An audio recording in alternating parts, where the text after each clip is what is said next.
Aujourd'hui, découvrons l'intérieur d'un tourniquet. Quand... Je crois que c'est pour ça qu'ils nous l'ont vendu, non? Ça ne marche pas.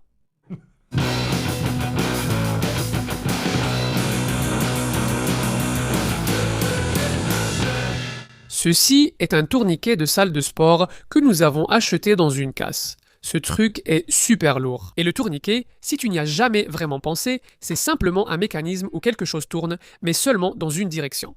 Quand tu essayes de tourner dans l'autre sens, ça ne marche pas. Alors, on a fait des recherches ici, chez Manual do Mundo, on a regardé les choses qu'on a pour voir s'il n'y aurait pas d'autres cliquets, non?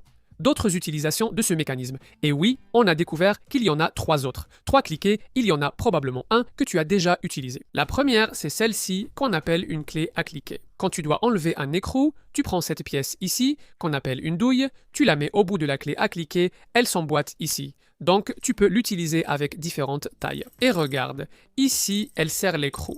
C'est sympa. Dans un sens, elle tourne dans le vide, rien ne se passe, et dans l'autre, elle fonctionne. Tu peux inverser le sens ici, donc maintenant elle enlève l'écrou. Le deuxième cliquet qu'on a découvert, c'est celui qui va sur le dessus du pick-up pour attacher l'achargement.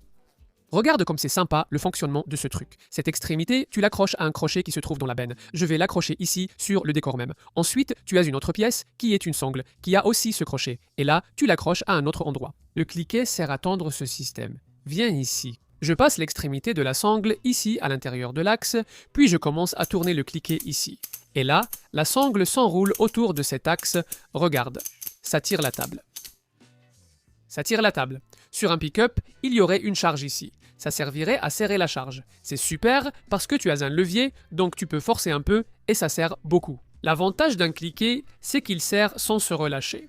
À chaque serrage, il se verrouille. Ce modèle permet même d'observer un peu son mécanisme car il est plus ouvert. Donc, en gros, c'est un engrenage qui a une partie lisse et un verrou. Sur ce verrou, il y a une sorte de cliquet avec un ressort qui empêche la roue de revenir en arrière. Mais ce n'est pas tout. Le mécanisme de cliquet se trouve aussi dans le levier. Donc, je pousse le levier vers l'avant, il ne fait rien. Quand je le tire vers l'arrière, il fait tourner l'axe. Donc, au final, il y a un double cliquet ici. Mais la roue libre que vous avez probablement déjà utilisée, c'est celle-ci. C'est la roue libre de vélo. À quoi sert-elle? Pour que vous puissiez arrêter de pédaler et que le vélo continue quand même d'avancer. Si on n'avait pas un roue libre fixé à la roue arrière, dès que vous descendriez une pente avec le vélo, la pédale tournerait sans arrêt. Certaines bicyclettes fonctionnent comme ça, mais elles sont beaucoup plus difficiles à utiliser. Elles servent plus à faire des figures et tout ça qu'à se promener ou aller travailler avec. Sur l'axe de la roue arrière, il y a la roue libre. Quand vous pédalez en avant, elle entraîne la roue. Vous voyez que toute la roue libre bouge. Quand le vélo descend, il se passe ça. La roue tourne, mais elle reste libre. Elle n'entraîne pas la chaîne, elle ne l'emmène pas avec elle. Vous pouvez même pédaler en arrière, ça ne change rien pour la roue. Cette roue libre, déjà utilisée dans une vidéo de Manual do Mundo, a donc plusieurs marques de soudure. Je veux l'ouvrir, mais je ne sais pas si c'est possible avec tout ce bazar. J'essaie, d'accord ?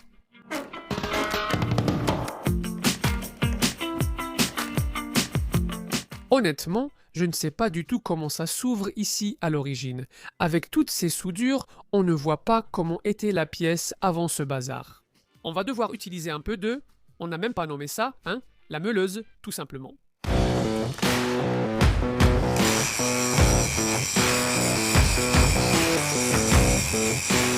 Ah, mais Iberé, tu ne portes pas de gants. Outil rotatif. Parfois, j'utilise même des gants avec la meuleuse. Je me demande si je devrais, mais ici, dans les instructions, il y a bien des gants, oui. En général, on n'en utilise pas avec un outil rotatif, parce que si tu mets des gants ici, tu peux coincer ton doigt et alors le gant va entraîner ta main à l'intérieur. C'est pire de porter des gants que sans gants. Surtout avec une scie, c'est un problème sérieux. Il vaut mieux effleurer un peu la scie et avoir une coupure, plutôt que la scie happe toute ta main et que tu te coupes toute la main. Mais comme il y a le dessin ici sur le schéma, pour le disque, il vaut mieux utiliser des gants.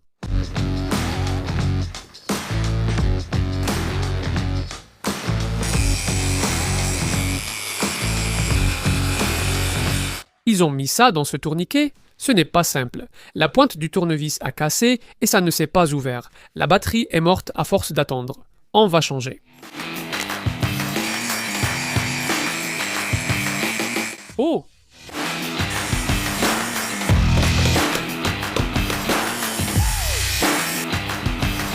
Je pense que le mécanisme est de l'autre côté. Regarde, ce tourniquet, il... D'accord, j'achète un tourniquet, je l'ouvre et je fais une courte vidéo pour vous montrer. Parce que, celle-ci, je ne sais pas ce qu'on a soudé à l'intérieur, je sais juste que j'ai déjà passé une demi-heure à limer ce truc et ça n'a mené à rien. Vous avez sûrement déjà remarqué que je ne suis pas quelqu'un qui aime abandonner, n'est-ce pas?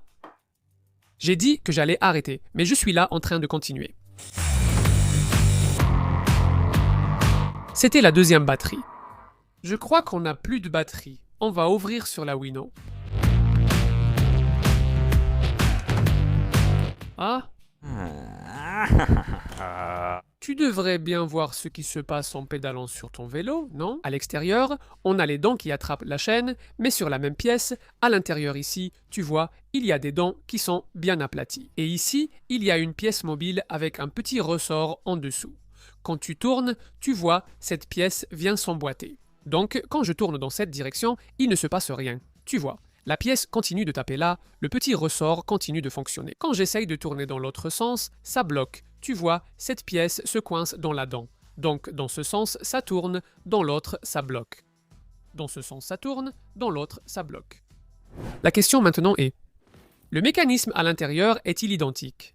Il y a un scellé et une clé. Sûrement pour éviter la fraude sur le nombre de passages au tourniquet. Alors, commençons déjà par casser le seau, ce qui n'a pas été difficile du tout. On est d'accord, hein? Dévissons avec cette clé Allen. Il y a des gens qui disent que le mot katraka vient de katraya, qui vient de l'arabe signifiant goutte, parce que ce petit bruit tic, tic, tic, tic que fait le cliquet ressemblerait au bruit d'une goutte d'eau qui tombe. Mais nous avons trouvé ailleurs l'information selon laquelle il s'agit d'une onomatopée. Autrement dit, le nom katraka vient plutôt du bruit tec, tec, tec, tec, tec, tec, katraka, katraka, katraka, que ça fait ici au moment où on passe ou quand tu es en roue libre à vélo. Enfin, tu as vu plusieurs systèmes à cliquer aujourd'hui. Oh, ça s'est ouvert super facilement, hein? Non! Quel truc de fou!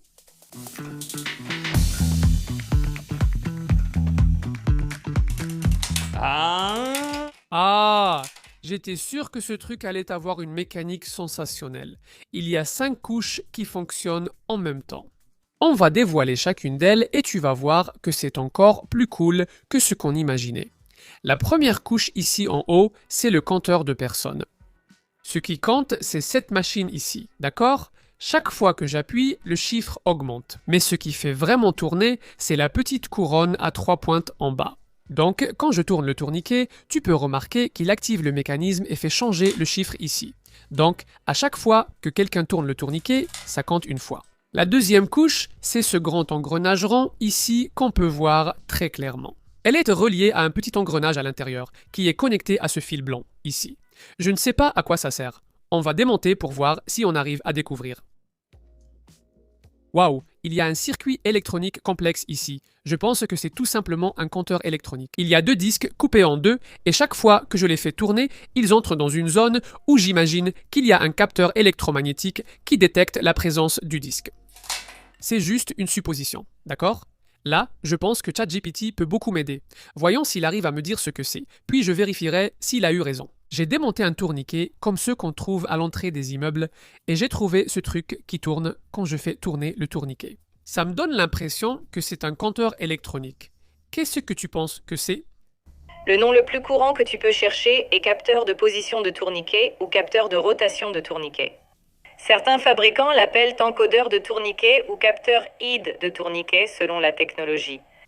Si tu connais la marque du tourniquet, tu peux chercher le capteur de comptage ou le module de détection de rotation spécifique à ce modèle. C'est bien ça, un capteur de rotation de tourniquet. Quand tu tournes le tourniquet, ça tourne à l'intérieur et il arrive à détecter ce mouvement et à l'envoyer à une carte, à un ordinateur, etc.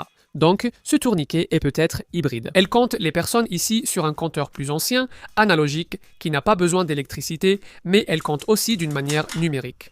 À partir de maintenant, je pense qu'il vaut mieux qu'on enlève quelques pièces devant pour pouvoir comprendre ce qu'il y a en dessous.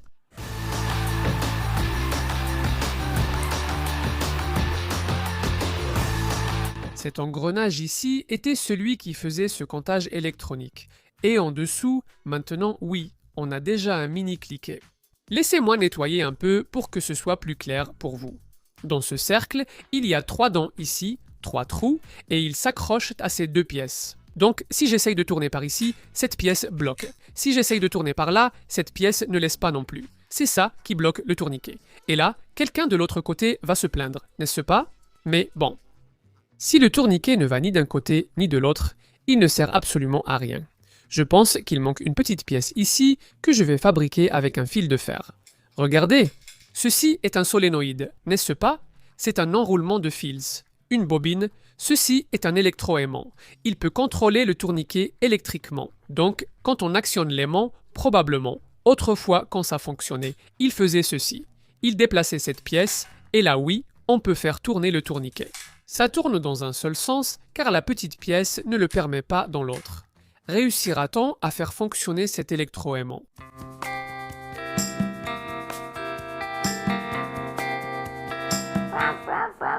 Passons à la couche suivante.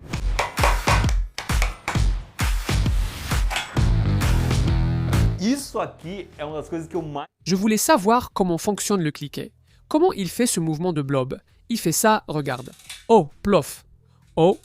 Et il se bloque un peu dans une position, il n'y a que 3 positions possibles. Regarde, cette pièce ressemble à une fleur. Elle a 3 pétales et il y a 3 trous ici. Ici en haut, il y a 2 petites billes avec un ressort très fort qui pousse la pièce. Quand elle s'enclenche, elle s'arrête. Et pour tourner, le pétale pousse la petite bille, donc le pétale pousse la bille. Je force vraiment ici, les ressorts se sont comprimés et là, paf, la bille revient. Ce ressort a vraiment l'air d'être très fort, hein? On va l'enlever et voir ce qui se passe. Musique.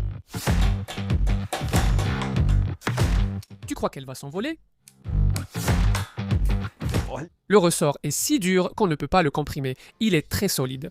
Sacrée bille de roulement devant, non? Maintenant, c'est plus souple, il ne reste qu'un ressort d'un côté. Musique.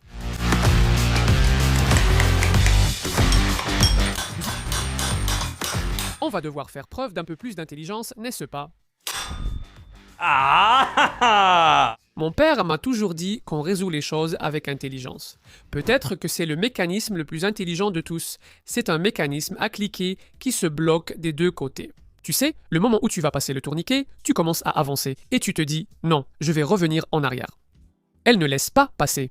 C'est cette pièce qui fait ça. Mais ce qui est intéressant, c'est qu'elle le fait des deux côtés. Si j'essaye de tourner par ici et que je commence à tourner, elle ne laisse pas non plus, il faut finir le mouvement. C'est un engrenage. Engrenage, pour changer, il y a 3 trous, 3 entrées ici. Quand le tourniquet est en position de repos, que personne ne passe, cette petite pièce ici, elle n'accroche rien. Quand le tourniquet commence à tourner, la petite pièce s'accroche aux dents. Et là, tu ne peux plus tourner dans l'autre sens. Tu dois aller jusqu'au bout. Mais ça marche dans les deux sens.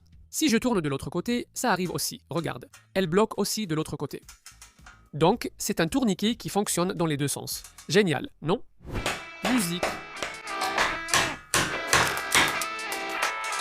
J'ai déjà sali mon pantalon, je savais que ça allait arriver. Le seul pantalon qui n'avait pas de tache de graisse. Je l'ai taché. Musique. Ha!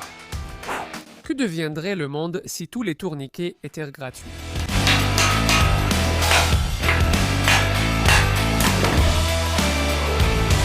Pense à un truc robuste. C'est ça, le poids du tourniquet. Comme si les tourniquets étaient libres. Voilà. Pour toi qui pensais qu'à l'intérieur du tourniquet, il n'y avait qu'un mécanisme à cliquer. Comment ce serait si les tourniquets étaient en accès libre? Comme le compteur numérique où tu peux voir à distance combien de personnes passent. Et encore un contrôleur ici qui devrait aussi contrôler la pièce suivante, qui est un verrou qui empêche le tourniquet d'aller en avant ou en arrière, mais que tu peux actionner à distance. Pour relâcher, puis le mécanisme du tourniquet qui te permet de passer d'un cran à l'autre, et au milieu ça devient plus souple, puis ça redevient dur, et à la fin c'est vraiment un tourniquet. Une fois le mouvement commencé, tu ne peux plus revenir en arrière. Si tu n'es pas abonné au manual Domondo, c'est le moment de le faire.